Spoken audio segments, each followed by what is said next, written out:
Good evening, everyone. I'm Mike Stanislas, the mayor from Mount Arlington.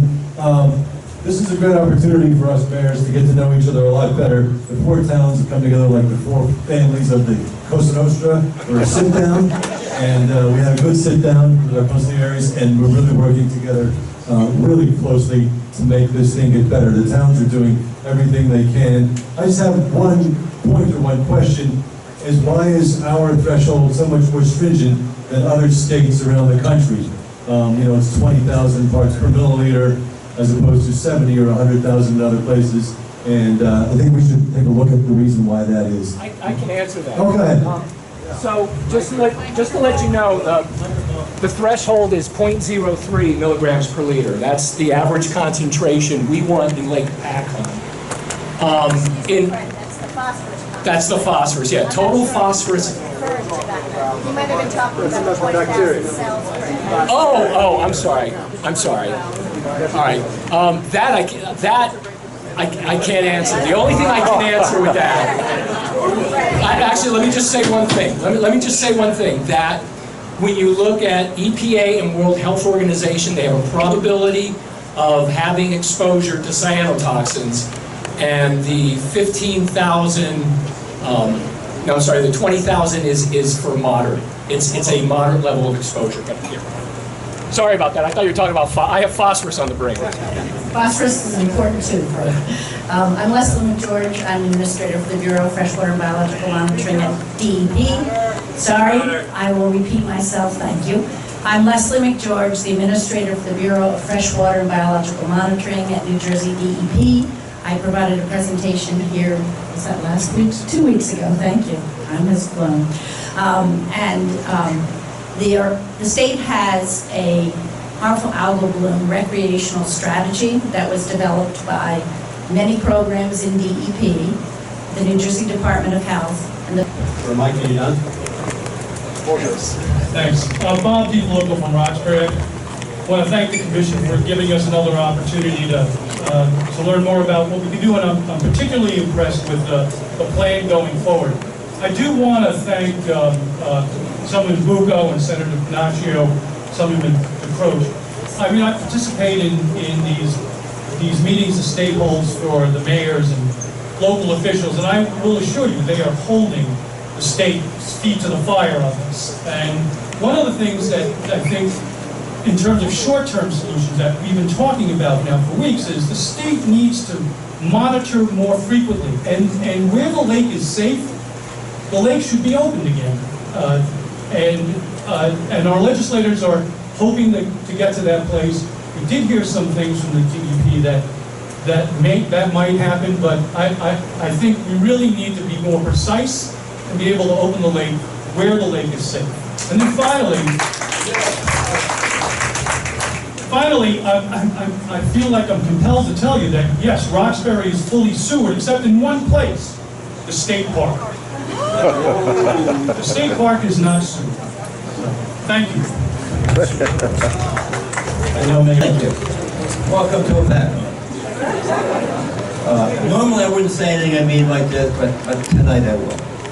Look around this room, look up front here, and you listen to Marty and Fred. We have a lot of brain power, a lot of technical knowledge around here. And then you look at our lake, and you say, what's the disconnect here? I talk to our people in town all the time, most of the time at the different delis and whatnot, because that's where you get the real pulse of the community.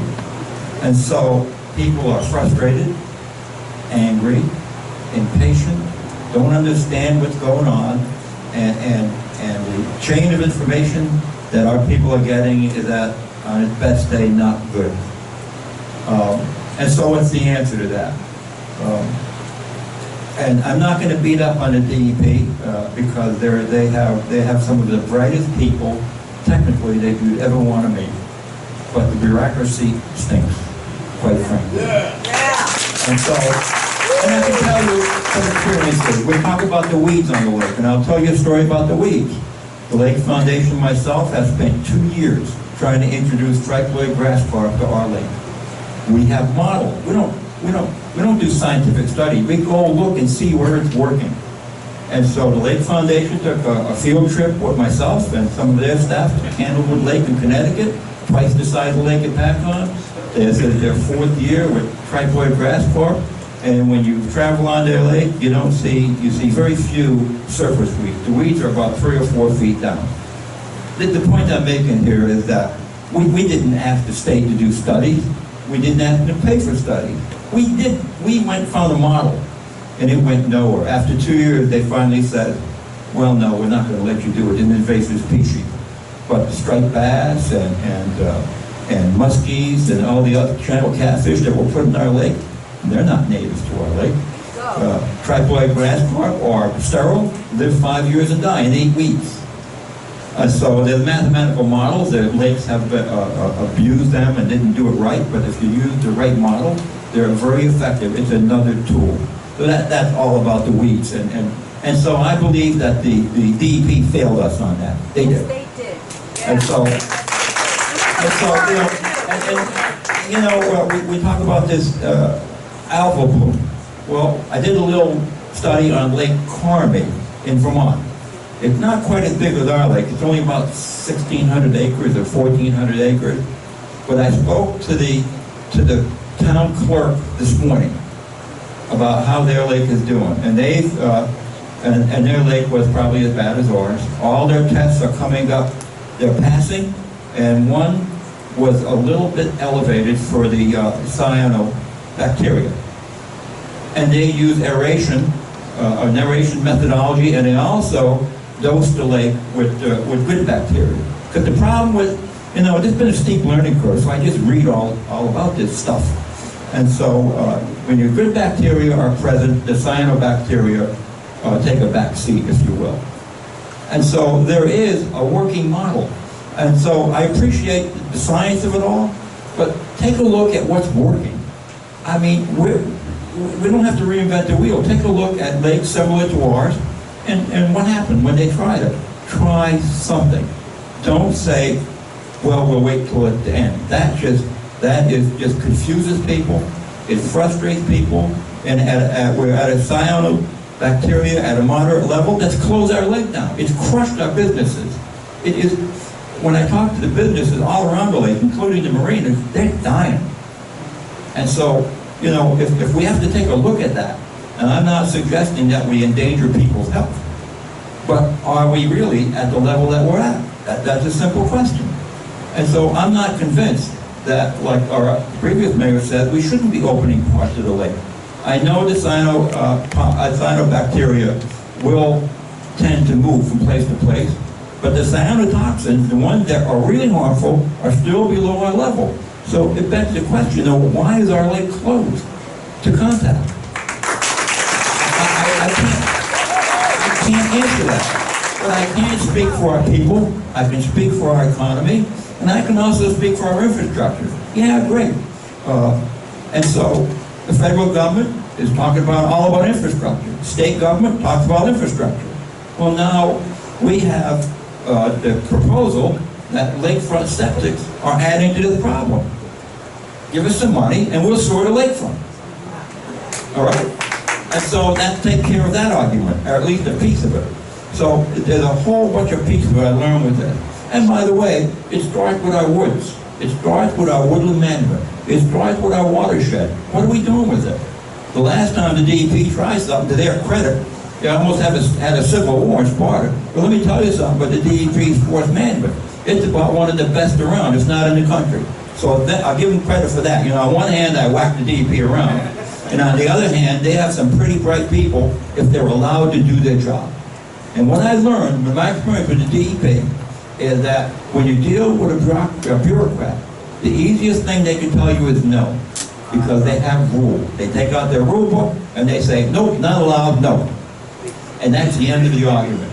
And you can't argue anymore with that. But I believe there are answers to our lake.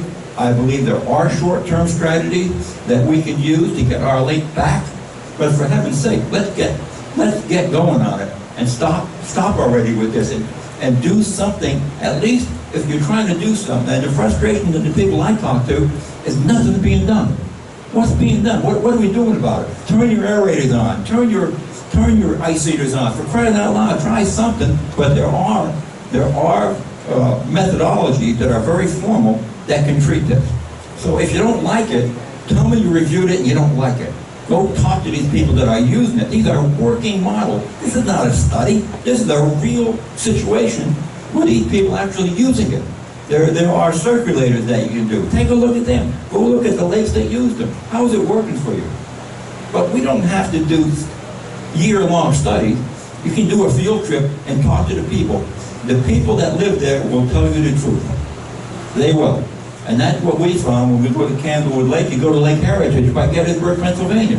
They're using aeration and the dosage of the good bacteria. It's only about a 200-acre lake, or 300-acre, but the point is, it was a swamp. And now it's clear water with great fishing. Hello? So let's take a look at what works. I mean, I hate to be simplistic, but I have to tell you, we have the brains to do this. We just have to have the desire, and we got to hold our friends and Trenton's feet to the fire again. And you can take that back. There's good and there's bad. I want to amplify the good, and let's just put the bad on the side, okay? Stop with this, well, we don't know, or we have a rule book. And by the way, what I found out with rules is it's not legislated, they're rules. You don't like the rule, change it, for crying out loud. So that's, I'm sorry, but I can go on about our lake. Here in Jefferson Township, I'm on the job 7 months, but I'm a lifelong resident of Jefferson, and at the last meeting, I was kind of challenged a little bit as far as sewers. Jefferson is one of the last, as well as Hopatcong, some of Hopatcong sewer. Jefferson is not. In the 90s, as everybody knows, there was a lot of money available for sewers. There's very little now. I want to thank Congresswoman Sherrill, who came up here on Friday. We did challenge her to find some funding, if possible. Because I want to thank Tim Clancy. Tim Clancy is a champion of the lake. He's been extremely helpful to me, guiding me in a lot of things. Tim knew, unbeknownst to me, I worked in the police department, so I'm a law enforcement guy. I'm not a environmentalist biologist by any stretch of the imagination. But Tim knew that in Jefferson we had done a study in 2002, and he knew enough to request that study, which is probably, a couple Bibles thick.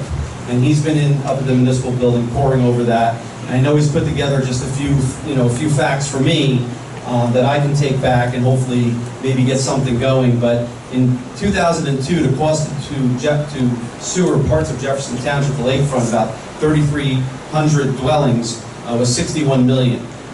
Right now, we're up to, if we were to do it in today's money, it would be about $85 million. So obviously the cost is growing. That kind of money can't be borne just on the residents, of course, can afford it.